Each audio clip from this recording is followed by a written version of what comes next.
பிதாவாகிய தேவனாலும் ஆண்டவராகிய இயேசு கிறிஸ்துவினாலும் உங்கள் யாவருக்கு கிருபையும் சமாதானம் உண்டாவதாக. பிரியமான தேவ ஜனங்களே, இந்த நாளிலே கூட கிறிஸ்துவின் சுவிசேஷத்தை எப்படி செலவில்லாமல் சாதிப்பது என்கிறதானே தலைப்பின் கீழாக தேவனுடைய வார்த்தையை நாம் சிறிது நேரம் நாம் தியானிக்கலாம். பிரியமானவர்களே, அநேகர் இன்றைக்கு ரட்சிக்கப்பட்டிருக்கிறார்கள், சபைக்குள்ளாக சேர்க்கப்பட்டிருக்கிறார்கள். அதன் பிறகாலே தங்களுடைய வாழ்நாள் முழுவதும் ஒரு விசுவாசியாக அந்த சபையிலே கழித்து விட்டு செல்கிறார்கள்.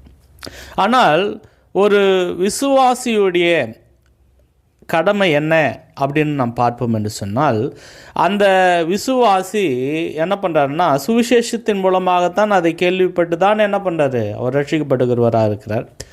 அதுக்கப்புறம் அவர் என்ன பண்ணுறாரு, மனம் திரும்பி பாவ மன்னிப்புக்காக ஞானஸ்நானம் பெற்றுக்கொண்டு பிதாவாய் ஆண்டவராக இயேசு கிறிஸ்துவை தேவனுடைய குமாரன் என்று அவர் அறிக்கை செய்து அவருடைய இரத்தத்தினாலே தன்னுடைய பாவங்கள் கழுவப்படுகிறது, அவரால் தான் எனக்கு பாவ மன்னிப்பு உண்டாகிறது, அவர் தேவனுடைய குமாரன்கிறதான விசுவாசத்தோடு அந்த நிச்சயத்தோடு அந்த ஒரு மனிதனானவன் சபைக்குள்ளாக சேர்க்கப்படுகிறான்.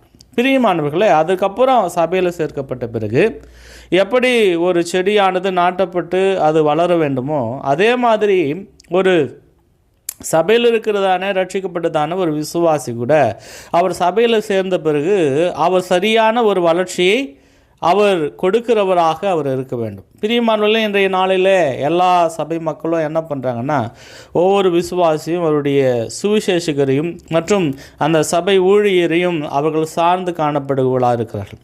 என்ன பண்ணுவார், சபையினுடைய அந்த ஊழியர் என்ன பண்ணுவார், எல்லாவற்றையும் பார்த்து கொள்வார் என்கிறதான ஒரு நம்பிக்கையும் மற்றும் சபை ஊழியரே தான் இந்த சபை, அதனால் நம்ம எதுவுமே பண்ண தேவையில்ல, மற்ற எல்லா காரியங்களையும் சபை ஊழியர் பார்த்து கொள்வார் என்கிறதான ஒரு நம்பிக்கையோடு அவர்கள் வாழ்ந்து கொண்டிருக்கிறார்கள்.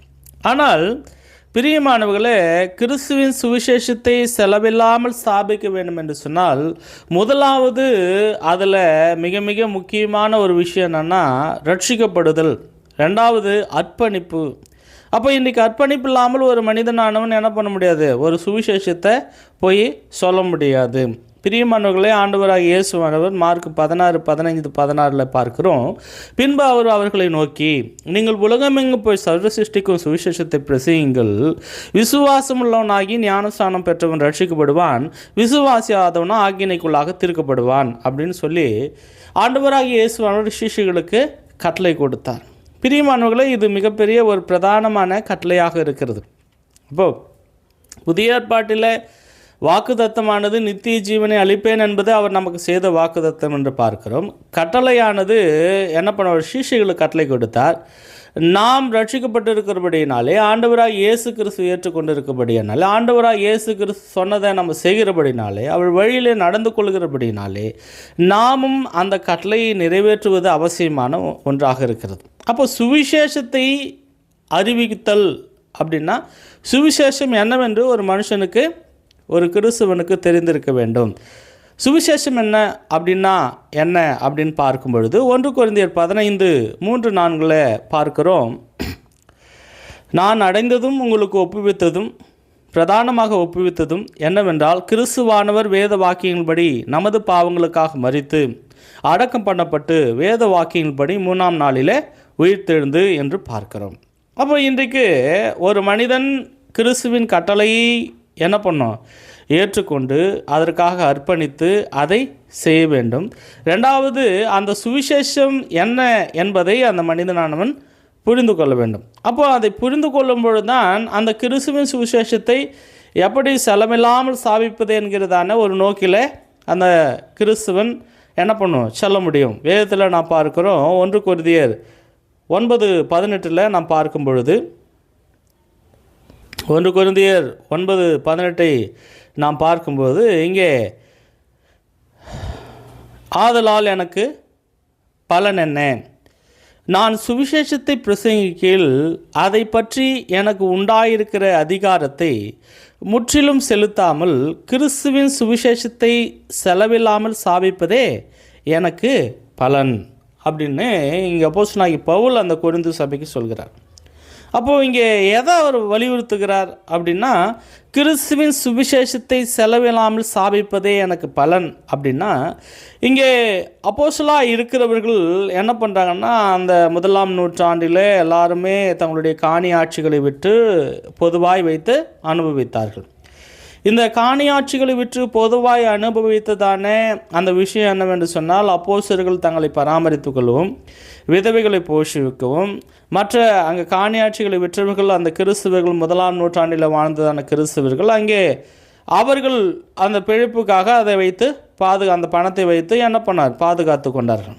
ஆனால் சில அப்போஸ்தலர்கள் மாத்திரம், சில ஊழியர்கள், அதாவது தேவ மனிதர்கள் மாத்திரம் என்ன பண்ணுறாங்கன்னா, தங்கள் வேலை செய்து அவர்களுடைய தேவைகளை அவர்கள் பூர்த்தி செய்து கொண்டார்கள்னு பார்க்கணும். அதில் பிரதானமான ஒருத்தர்னா அப்போஸ்தலனாகிய பவுலை குறித்து நாம் பார்க்கிறோம். பிரியமானவர்களே, அப்போஸ்தலர் 18ஆம் அதிகாரம் 2:3 நாம் பார்க்கும்பொழுது, யூதரெல்லாம் ரோமாபுரியை விட்டு போகும்படி கிழவுராயன் கட்டளையிட்டபடியினாலே இத்தாலியாவில் இருந்து புதிதாய் வந்திருந்த பொந்து தேசத்தானாகிய ஆக்கிலா என்னும் நாமமுள்ள யூதனையும் அவன் மனைவியாகி பிரிஸ்கில்லாயும் அங்கே கண்டு அவளிடத்தில் போனான். அவர்கள் கூடாரம் பண்ணுகிற தொழிலாளிகளாக இருந்தார்கள். தானும் அந்த தொழில் செய்கிறவனானபடியினாலே அவரிடத்தில் தங்கி வேலை செய்து கொண்டு வந்தான். பிரியமானவங்களே, அப்போஸ்தலனாகிய பவுலை குறித்து இங்கே பார்க்குறோம். அவர் ஒரு கூடார தொழில், ஒரு ப்ராஜெக்ட் ஓரியன்ட் ஒர்க் அவர் பண்ணுறவராக இருந்தார். ஒரு கூடார தொழில்னால் சும்மா கிடையாது. அவர் ஒரு அழுத்தத்தில் தான் அந்த வேலையை என்ன பண்ணுவார், அப்போஸ்தலனாகிய பவுல் செய்து கொண்டு இருப்பார். ஒரு கூடார தொழில்னால் அந்த வேலையை இத்தனை நாளைக்குள்ளே அதை பண்ணணும் என்கிறதான ஒரு டார்கெட் நிச்சயமாக அவருக்கு இருந்திருக்கும். அப்போது ஊழியத்தையும் செய்து கொண்டு அந்த வேலையையும் செய்து கொண்டு தன்னுடைய உடல் வருத்தத்தையும் அவர் பொறுத்து கொண்டு என்ன பண்ணார், சுவிசேஷத்தை அங்கே அவர் சொல்கிறபடியினால்தான் இங்கே 1 Corinthians 9:18 சொல்கிறாரு. என்ன சொல்கிறாரு, நான் சுவிசேஷத்தை பிரசங்கிக்கல, அதை பற்றி எனக்கு உண்டாயிருக்கிற அதிகாரத்தை முற்றிலும் செலுத்தாமல் கிறிஸ்துவின் சுவிசேஷத்தை செலவில்லாமல் சாபிப்பதே எனக்கு பலன் என்றார். அப்போ சபைகள் தான் என்ன பண்ண வேண்டும், ஒரு ஊழியரை போஷிக்க வேண்டும். இப்போ அப்போஸ்தலனாகிய பவுலும் ஒரு ஊழியர்களுடைய அந்த அப்போஸ்தலரை பவுலை போஷிப்பதற்கான எல்லா விதமான உரிமை இருந்தாலும் இங்கே அப்போஸ்தலனாகிய பவுல் என்ன பண்ணுறாரு, வேலை செய்து கொண்டு தன்னைத்தானே அவர் பராமரித்து கொள்கிறார். இன்னும் 2 தெசலோனிக்கர் 3:8 மிகவும் நல்லா தெளிவாக சொல்கிறாரு, ஒருவனிடத்திலும் இலவசமாய் சாப்பிடாமலும் உங்களில் ஒருவனுக்கும் பாரமாய் இராதபடிக்கு இரவும் பகலும் பிரயாசத்தோடும் வருத்தத்தோடும் வேலை செய்து சாப்பிட்டோம் அப்படின்றார். பிரியமானவர்களே, இங்கே அப்போஸ்தலனாகிய பவுல் என்ன பண்ணுறாரு, அவர் பாரமாயிராதபடிக்கு இரவும் பகலும் பிரயாசத்தோடு வருத்தத்தோடு வேலை செய்து சாப்பிட்டார். இன்றைக்கி அப்போஸ்தலனாகிய பவுல் என்ன பண்ணார், கூடார தொழில் பண்ணார். அதனால் அந்த கூடார தொழில் பண்ணுறபடினாலே அந்த வேலையானது அவருக்கு ரொம்ப பிடிச்சிருந்தபடினாலே அவர் என்ன பண்ணார், அந்த வேலையை அவர் என்ஜாய் பண்ணார் அப்படின்னு நிறைய பேர் நினைப்பதுண்டு. ஆனால் இங்கே தெசலோனிக்கேயரிலே பார்க்குறோம், இரவும் பகலும் பிரயாசத்தோடும் வருத்தத்தோடும் வேலை செய்து சாப்பிட்டோன்றார். அப்போது ஒரு டார்கெட் இல்லை, கூடார தொழில் டார்கெட் இல்லைன்னா அவர் ஏன் இரவும் பகலும் வேலை செய்யணும்? பிரியமானவர்களே, இன்றைக்கு கூட என்ன பண்ணுறோம், நம்ம நிறைய சூழ்நிலையில் ஊழியர்கள் முழு நேரத்தில் தான் நம்ம பண்ணணும்னு நினச்சிக்கிறோம். அது தேவன் அழைத்த அழைப்பு. ஆனால் இங்கே அப்போஸ்தலனாகிய பவுல் என்ன பண்ணுறாரு, இரவும் பகலும் பிரயாசத்தோடு வருத்தத்தோடு வேலை செய்து அவர் சாப்பிட்டார் என்று பார்க்கிறோம்.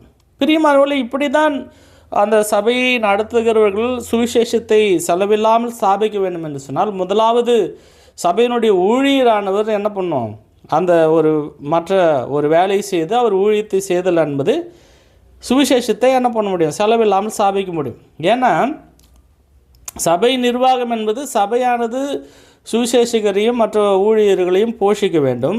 ஆயினும் ஊழியர் வேலை செய்யும்போது அந்த பணமானது, அந்த அர்ப்பணிப்பின் தியாகமானது என்ன பண்ணுது, சுவிசேஷத்தை சொல்வதற்கான ஒரு செலவை அது குறைக்கிறது. அப்போ சுவிசேஷத்தை செலவில்லாமல் சாபிக்க வேண்டும் என்று சொன்னால், முன்னே நான் சொன்னது போல் இப்பொழுதும் அர்ப்பணிப்பானது மிக மிக அவசியம்.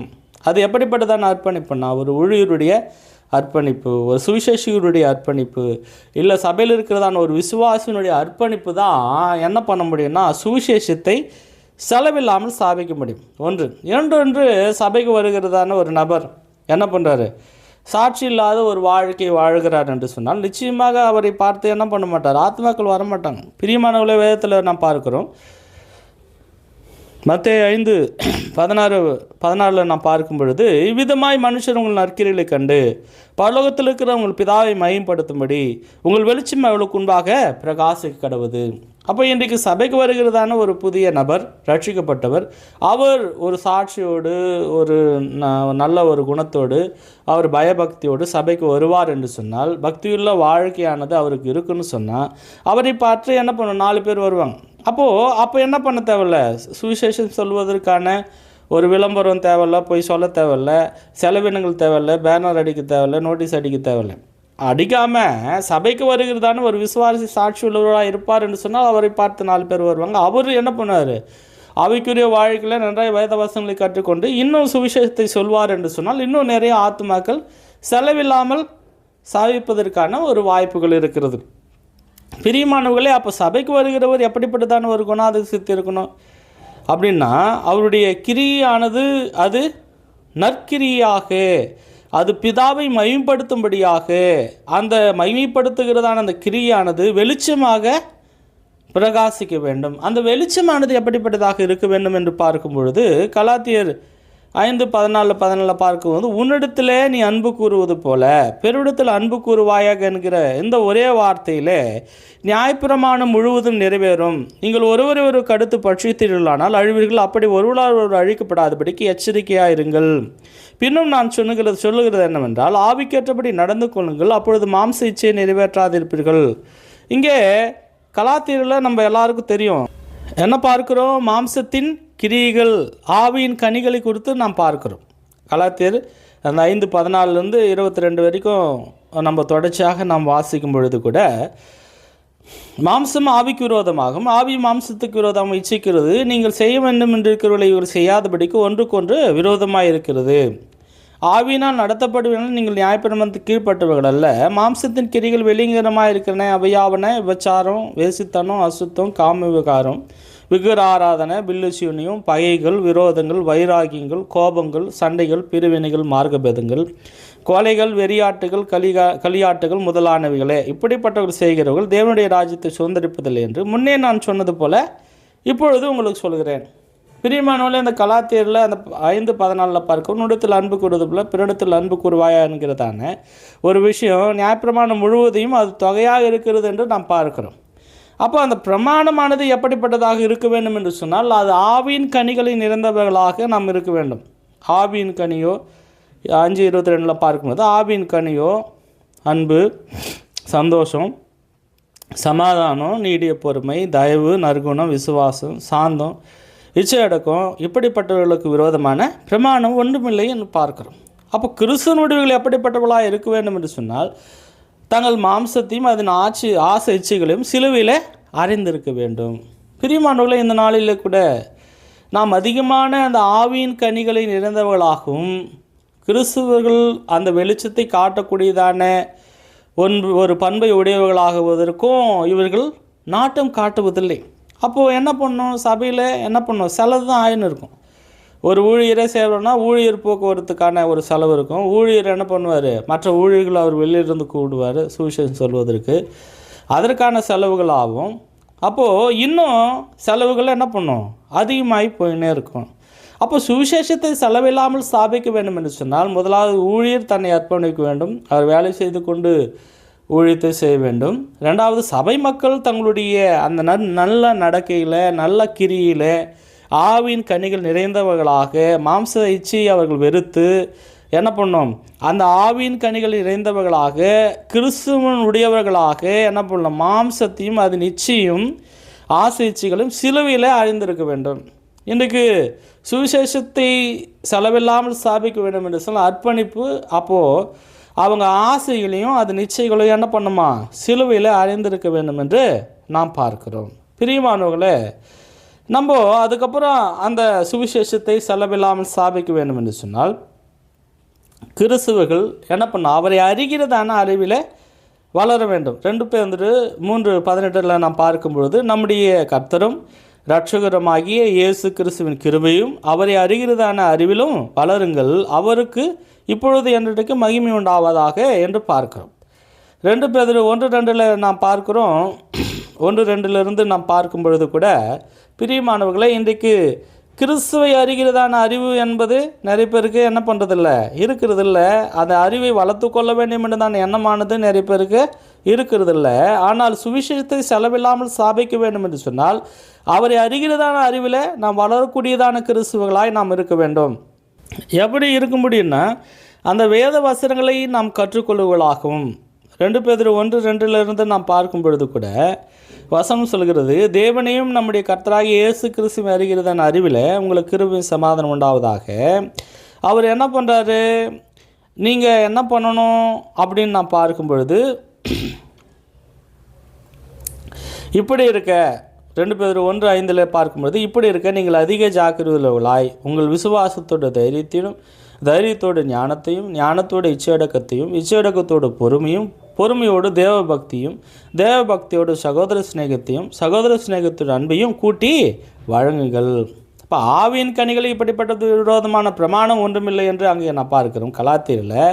இங்கே 1 பேதுருல இவர் என்ன பண்ணுறாரு, ஞானம் இருக்கணும், அதோட இச்சையடக்கம் இருக்கணும், பொறுமை இருக்கணும், தேவபக்தி இருக்கணும், தேவபக்தியோட சகோதர சிநேகம், இது ஒன்றுக்கொண்டு பிணைந்து நாம் அன்பையும் இதெல்லாம் சேர்த்து அன்பையும் கூட்டி வழங்குங்க.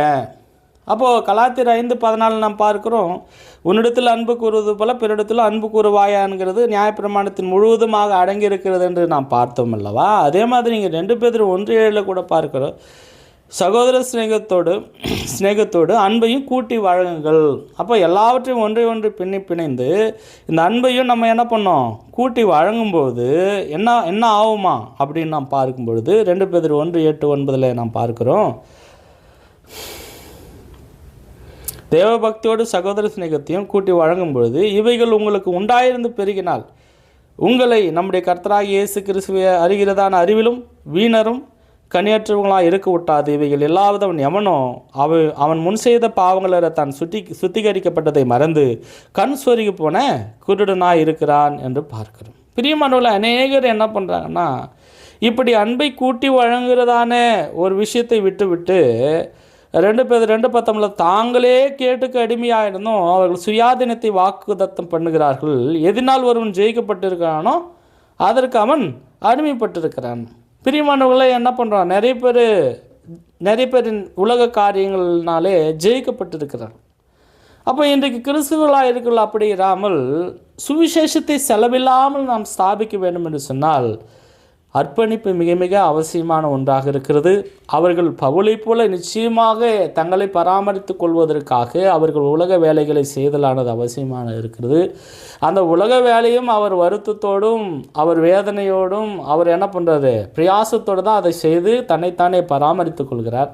அவருக்கு சபையிலிருந்து அவர் பணத்தை எடுத்து அவர் தன்னை பராமரிப்பதற்கான அதிகாரம் இருந்தாலும் அப்போஸ்தலனாகிய பவுல் அப்படி செய்யாமல் என்ன பண்ணுறான்னா, சுவிசேஷத்தை செலவில்லாமல் ஸ்தாபிப்பது அவருக்கு ஒரு நல்ல ஒரு பலனாக இருக்கிறபடினாலே அப்படிப்பட்டதான ஒரு நோக்கில் அப்போஸ்தலனாகிய பவுல் ஊழியத்தை செய்கிறார். ஆக பிரியமானவர்களை, இந்த நாளில் கூட நாமும் சுவிசேஷம் சொல்லணும்னா எனக்கு செலவு அதிகமாக இருக்கும், எனக்கு பண தேவைகள் அதிகமாக இருக்கும். நிறைய பேர் என்ன பண்ணும், சுவிசேஷத்தை சொல்வதை ஆரம்பிக்கிறதில்ல. அதனால் அப்படி இல்லாமல் இங்கே அப்போஸ்தலனாகிய பவுல் சொன்னது போல் சுவிசேஷத்தை செலவில்லாமல் ஸ்தாபிப்பதற்கு நாமும் முயற்சி பண்ணுவோம், சுவிசேஷத்தை சொல்லுவோம், கிறிஸ்துவின் கட்டளையை நாம் நிறைவேற்றுவோம், தேவனுடைய சித்தத்தையும் கிறிஸ்துவின் சித்தத்தையும் நாம் நிறைவேற்றுவதில் நம்முடைய முயற்சியை நாம் மேற்கொள்வோம். தேவன் தாமே இந்த நாளையும் உங்களையும் ஆசீர்வதிப்பாராக.